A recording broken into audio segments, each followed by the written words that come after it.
Here's our pattern for Chicago Yarn Crawl 2021, the Turkish mesh tank and beach tunic. The difference between the tank and the tunic is how long you decide to make your piece.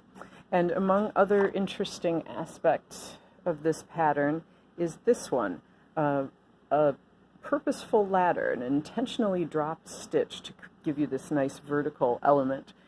The piece excuse me, is knit from the bottom up, so you start down here at the hem and you add the stitch to be dropped by way of a yarn over, and that stitch will be framed on either side with a twisted stitch, and that's to keep things neat and orderly and a little tighter here at the edges. And to do that, you will knit through the back loop on the right side of the work, and you will purl through the back loop on the wrong side of the work. And you'll just work all the way up, and when you get here to the neck of the piece, you will drop your stitch on purpose, cast on a stitch to take its place, and keep going. Now, I will show you how to do that. If you don't have a copy of this pattern and you would like one, you can download a PDF at our website. That is closeknitevanston.com. Now here's my teeny tiny little swatch. I'm on a right side row, and it's time to place that yarn over and start twisting stitches. And it would be my preference to put a stitch marker on the needle here to remind me, especially when you're working the wrong side. It can be hard to see it by looking at the knitting. It's a little subtle. So the first thing to do after placing the marker is to twist a stitch, and I'm going to do that by knitting through the back loop. You have a leg of a stitch behind your needle. You want to go into that leg with your right hand needle from right to left, just straight in, wrap the yarn in the normal way for knitting, and pull your loop through and your stitch off. And so now you have twisted a stitch. I will place the yarn over, which will become the drop stitch, and show you knit through the back loop, this time with the yarn in my right hand.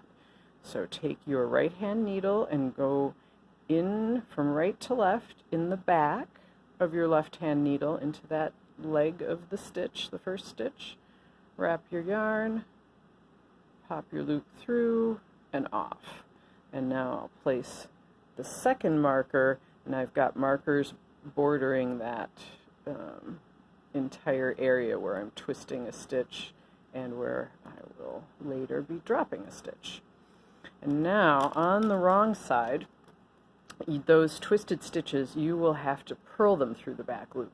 And that's a bit more of a contortion, but it can be done, and by the time you finish this, you'll be a purl through the back loop expert.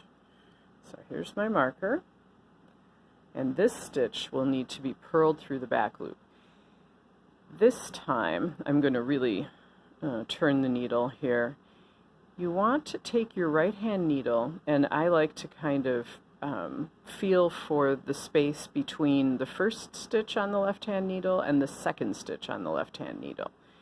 And I will go this time from left to right and also back to front into this stitch, which is a bit of a challenge because of the contortion, but also it's tight because we twisted it the last time we worked it. So I finally got in there.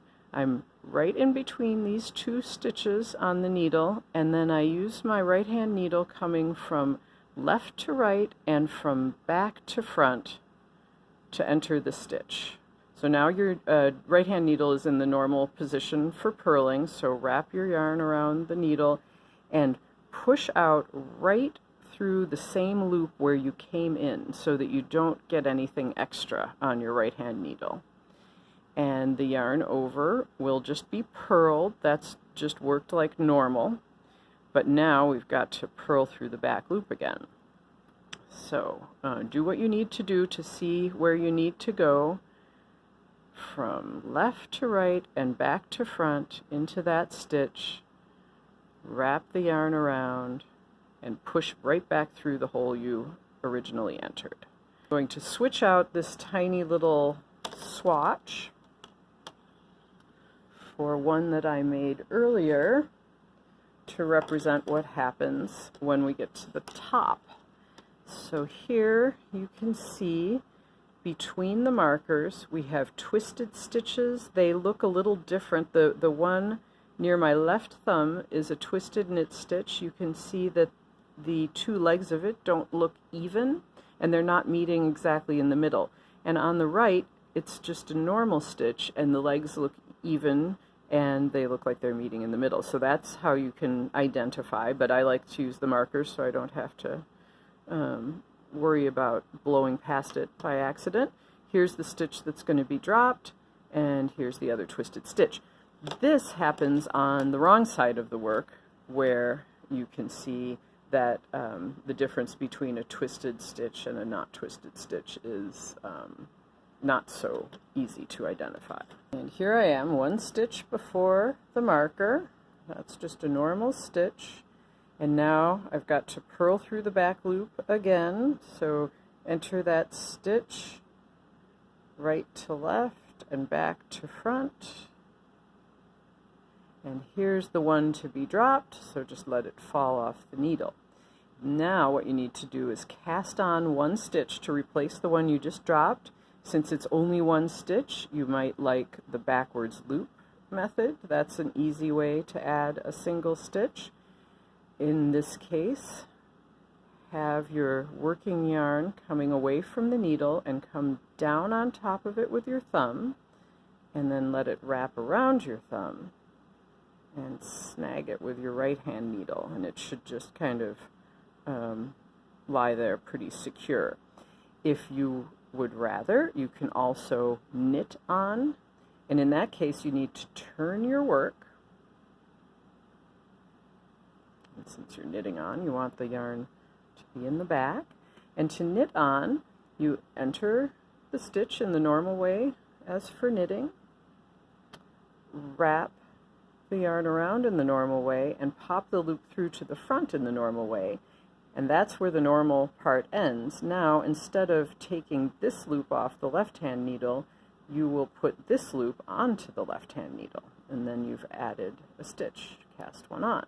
And then to continue working, you've got to turn your work again, and one more time with purl through the back loop. And now, to unzip that stitch, just pull apart, keep going all the way down, and it will stop on its own. It's not going to go all the way to the bottom because it didn't exist down here in the hem. And that is how you intentionally drop a stitch.